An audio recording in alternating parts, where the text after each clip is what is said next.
Video में हम mitochondria के विषय में डिटेल से अध्ययन करेंगे। इस वीडियो के अंतर्गत हम माइटोकॉन्ड्रिया की खोज, संरचना, रासायनिक संगठन, विशेषताएं और कार्यों के विषय में अध्ययन करेंगे।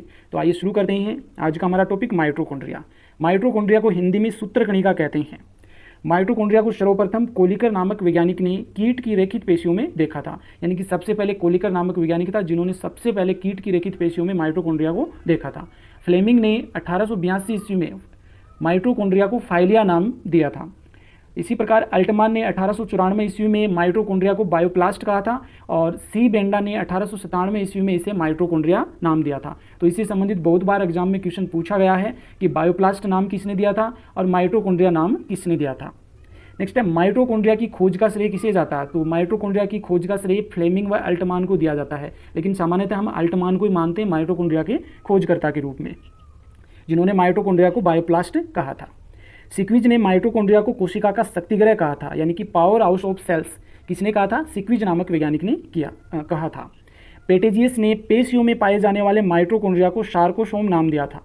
यानी कि पेटेजियस नामक वैज्ञानिक था जिन्होंने पेशी में जो माइटोकॉन्ड्रिया पाया जाता है उसे सार्कोसोम कहा था। इसी प्रकार मिविश नामक वैज्ञानिक था जिन्होंने सबसे पहले निम्फिया पादप में माइटोकॉन्ड्रिया की खोज की थी। तो पादपों में सबसे पहले माइटोकॉन्ड्रिया की खोज किसने की थी? तो ये मिविश नामक वैज्ञानिक ने की थी। माइटोकॉन्ड्रिया की आमाप की बात करें तो माइटोकॉन्ड्रिया की लंबाई 4 से 8 माइक्रोन होती है तथा चौड़ाई है 0.5 से 1 माइक्रोन होती है। इसकी आकृति गोलाकार, बेलनाकार या धागेनुमा हो सकती है। माइटोकॉन्ड्रिया की संख्या की बात करें तो एक कोशिका में माइटोकॉन्ड्रिया 50 से 5000 तक पाई जाती हैं और यह माइटोकॉन्ड्रिया की संख्या है कोशिका की सक्रियता पर निर्भर करती है। यानी कि वे कोशिकाएं जो मेटाबॉलिकली ज़्यादा एक्टिव होती है उनमें माइटोकॉन्ड्रिया की संख्या अधिक होती है। पादप कोशिकाओं की तुलना में जंतु कोशिका में इनकी संख्या अधिक होती है। जैसे माइक्रोसिस्टिस में एक कोशिका में एक माइटोकॉन्ड्रिया होता है। माइक्रोसिस्टिस क्या होती है? एक शैवाल होती है जिसमें एक कोशिका में एक माइटोकॉन्ड्रिया पाया जाता है। ट्रिप्नोसोमा जो कि एक प्रोटोजोआ है जिसमें एक कोशिका में एक माइटोकॉन्ड्रिया होता है। चावस प्रोटोजोन्स में एक कोशिका में 5 लाख तक माइटोकॉन्ड्रिया पाए जाते हैं। नेक्स्ट हम माइटोकॉन्ड्रिया की संरचना की बात करते हैं। माइटोकॉन्ड्रिया दोहरी झिल्ली युक्त कोशिकांग है तथा इसकी बाह्य झिल्ली सपाट व पारगम्य होती है, जबकि आंतरिक झिल्ली पर अनेक अंगुलीनुमा उभार पाए जाते हैं जिन्हें क्रिस्टी कहते हैं। तो आप इस स्ट्रक्चर में भी देख सकते हैं कि जो आंतरिक झिल्ली होती है उस पर बहुत सारे अंगुलीनुमा उभार होते हैं जिन्हें क्रिस्टी कहते हैं। दोनों झिल्लियों के मध्य 6 से 8 नैनोमीटर दूरी होती है। दोनों झिल्लियों के मध्य की इस स्थान को परिकला अवकाश या पेरी माइटोकॉन्ड्रियल स्पेस कहते हैं और इस स्पेस में श्वसन से संबंधित एंजाइम पाए जाते हैं। यानी कि दोनों झिल्लियों के मध्य जो स्थान होता है जिसे पेरी माइटोकॉन्ड्रियल स्पेस कहते हैं उसमें श्वसन से संबंधित एंजाइम पाए जाते हैं। क्रिस्टी के विषय में सर्वप्रथम प्लाडे नामक वैज्ञानिक ने बताया था। क्रिस्टी की सतह पर, यानी कि जो अंगुलीनुमा उभार होते हैं जिन्हें हम क्रिस्टी कहते हैं, क्रिस्टी की सतह पर F1 कण उपस्थित होते हैं। माइटोकॉन्ड्रिया जंतु जगत का सबसे बड़ा कोशिकांग होता है। तो हमने पहले पिछले वीडियो में बात की थी जो प्लास्टिड होता है जो कि संपूर्ण जो सजीव जगत है उसका सबसे बड़ा कोशिकांग होता है, जबकि माइटोकॉन्ड्रिया जंतु जगत का सबसे बड़ा कोशिकांग होता है। अब नेक्स्ट हम F1 कण की बात करते हैं। इनका व्यास 85 एंगस्ट्रॉम होता है। कणों के मध्य की दूरी 100 एंगस्ट्रॉम होती है। F1 कण का आकार टेनिस की रैकेट के समान होता है। F1 कण को अन्य नामों से भी जाना जाता है। फर्नाडीज मोरान कण, ऑक्सीसोम, F1, F0 कण, प्रारंभिक कण आदि नामों से F1 कण को जाना जाता है। ऑक्सीसोम फोस्फोलिपिड एवं प्रोटीन के बने होते हैं, यानी कि फोस्फोलिपिड और प्रोटीन के बने होते हैं।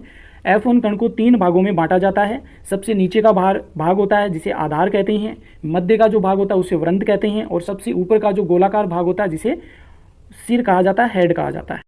F1 कण के शीर्ष भाग में ATP सिंथेटेज एंजाइम होता है जो ऑक्सीकारी फोस्फोरिलीकरण का कार्य करता है। F1 कण के शीर्ष भाग में ATS की क्रिया होती है, इलेक्ट्रॉन परिवहन तंत्र, इलेक्ट्रॉन ट्रांसपोर्ट सिस्टम की क्रिया होती है जिसके द्वारा ATP का निर्माण होता है। नेक्स्ट है मैट्रिक्स। माइटोकॉन्ड्रिया के अंदर पाए जाने वाले तरल को मैट्रिक्स कहते हैं जिसमें बहुत सारे पदार्थ पाए जाते हैं। इसमें DNA, RNA, 70S, राइबोसोम, जल, लवण तथा क्रेब्स चक्र के लिए आवश्यक सभी एंजाइम पाए जाते हैं। यानी क्रेब्स चक्र के लिए जितने भी एंजाइमों की आवश्यकता होती है वो सभी इसमें पाए जाते हैं। क्रेब्स चक्र मैट्रिक्स में संपन्न होता है। ये बहुत ही महत्वपूर्ण क्वेश्चन है और बहुत बार एग्जाम में पूछा गया है कि क्रेब्स चक्र है माइटोकॉन्ड्रिया में कहाँ संपन्न होता है? तो क्रेब्स चक्र माइटोकॉन्ड्रिया के मैट्रिक्स में संपन्न होता है तथा सक्सिनिक डिहाइड्रोजनेज एंजाइम माइटोकॉन्ड्रिया की आंतरिक झिल्ली पर पाए जाते हैं। तो ये एक अपवाद होता है क्योंकि क्रेब्स चक्र से संबंधित सभी एंजाइम है वो माइटोकॉन्ड्रिया के मैट्रिक्स में पाए जाते हैं, लेकिन सक्सिनिक डिहाइड्रोजनेज एंजाइम होता है जो माइटोकॉन्ड्रिया की आंतरिक झिल्ली पर पाया जाता है। इसे थोड़ा अच्छे से देख लेना, क्योंकि ये क्वेश्चन बहुत बार रिपीट हुआ है कंपटीशन एग्जाम्स में। क्रेब्स चक्कर कहाँ संपन्न होता है, तो कहाँ होता है, तो माइटोकॉन्ड्रिया के मैट्रिक्स में संपन्न होता है। और नेक्स्ट जो क्वेश्चन है कि सक्सिनिक डिहाइड्रोजनेज एंजाइम कहाँ पाया जाता है, माइटोकॉन्ड्रिया के आंतरिक झिल्ली पर पाया जाता है, और ये क्वेश्चन बहुत बार नीट में पूछा गया है। डीएनए गोलाकार नगन द्विरज्जुकी यानी कि डबल स्टैंडर्ड डीएनए वो माइटोकॉन्ड्रिया में पाया जाता है एवं जीसी रिच होता है तथा इसमें प्रतिकृति करने की क्षमता भी होती है। यानी माइटोकॉन्ड्रिया में जो डीएनए पाया जाता है वो गोलाकार होता है, डबल स्टैंडर्ड होता है, द्विरज्जुकी होता है और जीसी रिच होता है, यानी कि साइटोसिन और थाइमिन की तुलना में ग्वानिन और साइटोसिन की मात्रा इसमें अधिक होती है और साथ में इसमें रेप्लिकेशन करने की क्षमता भी पाई जाती है। 70S राइबोसोम पाया जाता है माइटोकॉन्ड्रिया में जो प्रोटीन संश्लेषण का कार्य करता है। नेक्स्ट जो कि बहुत ही इंपॉर्टेंट है, जो कि मैंने नोट लगा के लिखा है, माइटोकॉन्ड्रिया में अपने समान माइटोकॉन्ड्रिया बनाने की क्षमता होती है, अर्थात स्वतः जनन की क्षमता होती है। यह केवल जीवद्रोह में ही संपन्न होती है। इस कारण माइटोकॉन्ड्रिया को अर्ध स्वायत्तशासी कोशिकांग या सेमी ऑटोनोमस ऑर्गन भी कहते हैं। कोशिका में 2 ऑर्गन पाए जाते हैं, एक तो माइटोकॉन्ड्रिया और एक हरितलवक, जो कि सेमी ऑटोनोमस ऑर्गन होते हैं। नेक्स्ट है रासायनिक संगठन, यानी कि माइटोकॉन्ड्रिया कौन कौन से पदार्थों से बना होता है। प्रोटीन 65 से 70% होता है, वसा 25%, आरएनए 0.5%, डीएनए बहुत ही कम मात्रा में पाया जाता है। यानी कि प्रोटीन 65 से 70% होता है, वसा 25% होती है, आरएनए 0.5% होता है और डीएनए बहुत ही कम मात्रा में यानी कि कुछ मात्रा में उपस्थित होता है। नेक्स्ट बात करते हैं, माइटोकॉन्ड्रिया को जेनस ग्रीन बी से अभिरंजित किया जाता है। यानी कि माइटोकॉन्ड्रिया को एक केमिकल होता है जेनस ग्रीन बी, जिसके द्वारा अभिरंजित किया जाता है। ऐसे क्वेश्चन सामान्यतः नीट में ही पूछे जाते हैं। नेक्स्ट हम बात करते हैं माइटोकॉन्ड्रिया के कार्य, कौन कौन से कार्य माइटोकॉन्ड्रिया कोशिका में संपन्न करती है। फर्स्ट है, माइटोकॉन्ड्रिया में ऑक्सीशोषण के दौरान निकलने वाली ऊर्जा एटीपी के रूप में संचित होती है। इस कारण इसे कोशिका का ऊर्जा घर कहते हैं या कोशिका का शक्तिगृह कहते हैं या पावर हाउस ऑफ सेल्स कहा जाता है, क्योंकि माइटोकॉन्ड्रिया में ही एटीपी का निर्माण होता है और माइटोकॉन्ड्रिया में एटीपी के रूप में ऊर्जा संचित होती है। नेक्स्ट है, वसा के ऑक्सीकरण का कार्य भी करता है, यानी कि माइटोकॉन्ड्रिया में वसा का ऑक्सीकरण भी होता है। अगला कार्य है, क्रेब्स चक्र व एटीएस माइटोकॉन्ड्रिया में संपन्न होते हैं। यह हमने पहले ही देख लिया कि क्रेब्स चक्र और एटीएस है ये माइटोकॉन्ड्रिया में संपन्न होते हैं। नेक्स्ट कार्य है, एटीएस ऑक्सीसोम में संपन्न होता है तथा इसमें NADPH2, NADH2 एवं FADH2 के ऑक्सीकरण से एटीपी का निर्माण होता है। यानी कि एटीएस है जो कि ऑक्सीसोम में संपन्न होती है और उसमें NADPH2, NADH2 और FADH2 का ऑक्सीकरण होता है, जिसके कारण एटीपी का निर्माण होता है। नेक्स्ट कार्य है जो कि बहुत ही महत्वपूर्ण है और बहुत बार एग्जाम में पूछा गया है, प्रकाशिक श्वसन में भाग लेने वाला प्रमुख कोशिकांग होता है माइटोकॉन्ड्रिया। 3 ऑर्गन भाग लेते हैं, हरितलवक, पेरोक्सिसोम और माइटोकॉन्ड्रिया। नेक्स्ट है, जो मार्गुलस नामक वैज्ञानिक था, उन्होंने कहा था कि माइटोकॉन्ड्रिया की उत्पत्ति है वो बैंगनी सल्फर जीवाणु से हुई है, इस प्रकार से मानी जाती है। नेक्स्ट एक कोशिका की छोटी सी क्लिप है जिसमें माइटोकॉन्ड्रिया को स्पष्ट रूप से दिखाया गया है। तो इस वीडियो में आप अच्छे से देख सकते हैं कि ये कोशिका है जिसमें बहुत सारे कोशिकांग हैं, जैसे केंद्रक है, अंतर्द्रव्य जालिका है, माइटोकॉन्ड्रिया सभी दिखाई दे रही हैं। तो ये जो गोलाकार नजर आ रही है ये स्फेरिकल होती है, माइटोकॉन्ड्रिया है। इसके अलावा ये अंडाकार हो सकती है और ये इसमें आप अंगुलीनुमा जो पर्वत देख सकते हैं जो कि क्रिस्टी कहलाते हैं।